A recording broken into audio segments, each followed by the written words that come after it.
for Canada with Brother J. Cruz, together with our visitors there. Canada, go ahead, please. You may proceed. Here with us tonight is Sister Yolanda Nacional. She's a member of a Catholic church. My question is, what are the difference or similarities of the book of Torah to the Bible or part of the Bible in the Jewish teachings? Thank you for your presence, Sister Yolanda. I do not know what led you to asking me this question. If you have a knowledge of what they call the Torah, or what is your idea asking me this question, but I am going to answer your question frankly. Sister, the Torah simply means the book of Moses. The Torah, meaning instruction, the teaching, the law. Let us read this information. Torah, instruction, teaching, or law has a range of meanings. It can most specifically mean the first 5 books, Pentateuch, of the 24 books of the Tanakh, and is usually printed with the rabbinic commentaries, Perusim. It can mean the continued narrative from the book of Genesis to the end of the Tanakh, or Malachi, and it can even mean the totality of Jewish teaching, culture, and practice, whether derived from biblical texts or later rabbinic writings. That will be sufficient. According to this information, it can most specifically mean the 5 books or the Pentateuch. Actually, sister, if you are going to dig deeper about the history of the Bible, the translations that are being made later, Moses wrote only a book. In Hebrew, it is called the Bereshit. There is another word before the word Bereshit. There is only one book that Moses wrote. Only one. But later, the translators of the Bible divided it into 5 books. And you can discover the truth for yourself. If you read the last verse of Genesis and read the first verse of Exodus, you will discover the truth that they are connected. The last verse of Genesis, let me read. So Joseph died, being 110 years old, and they embalmed him, and he was put in a coffin in Egypt. That was the last verse of Genesis. The first verse of Exodus, which is the book following. Now these are the names of the children of Israel which came into Egypt. The story is a continuation of the information in the last verse of Genesis. Meaning, to start the book now.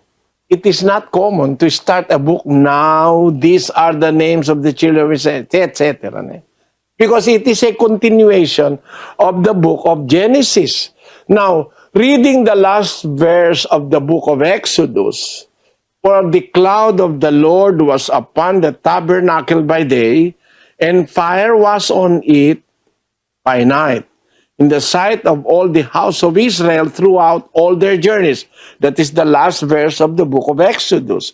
And the first verse of the book of Leviticus. And the Lord called unto Moses and spoke unto him out of the tabernacle of the congregation, saying, imagine a story beginning with end. If it is not connected to a former, it should not begin with an end. But other preachers do not explain it this way. But if you are going to read Genesis up to Deuteronomy, the first 5 books of the Bible, they only teach us that is only one book. That's why the Bible tells us that the book of Moses is not many books. Later, the authority of the Bible tells us that there is only one book that Moses wrote. Okay? Let us read in the book of 2 Corinthians. This is what the Apostle Paul has to say. 3:15 of the book of 2 Corinthians. But even unto this day, when Moses is read, the veil is upon their heart. To this day, the Apostle Paul said, when Moses is read. He did not say, when the 5 books of Moses is read. When Moses is read, because those books which were divided into 5 represents Moses. Even to the day of the apostles, when Moses is read, the veil is upon their heart. What I mean to say, Sister Yolanda, is the book of Genesis, Exodus, Leviticus, Numbers, and Deuteronomy are all connected together and they are one book. The fact that they are named in Greek tells us that it is not the original name.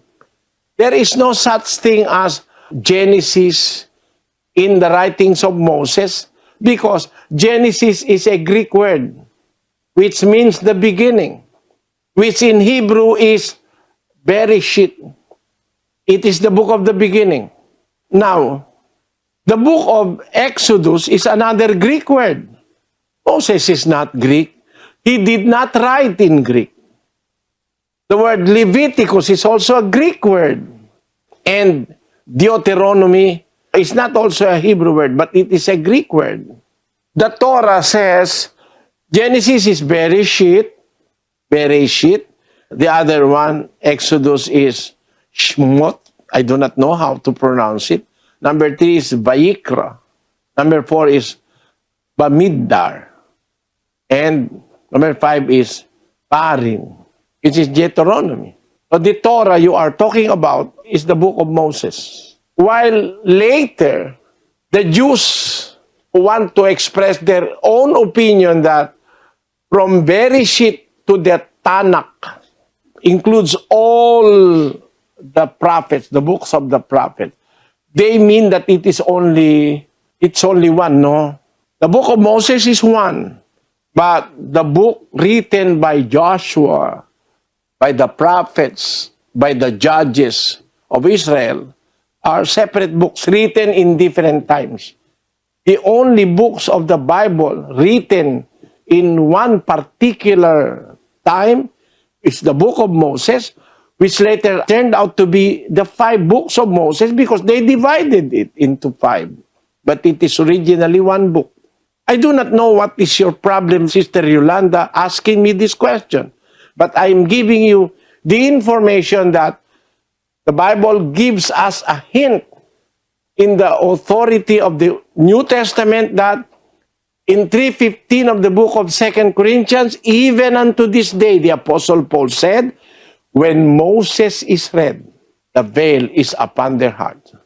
Meaning, all those books represent Moses because he is the author of those books that they divided into 5, but it is only one book. And there is another verse that tells us in 31:24 of the book of Deuteronomy. Let us read in English.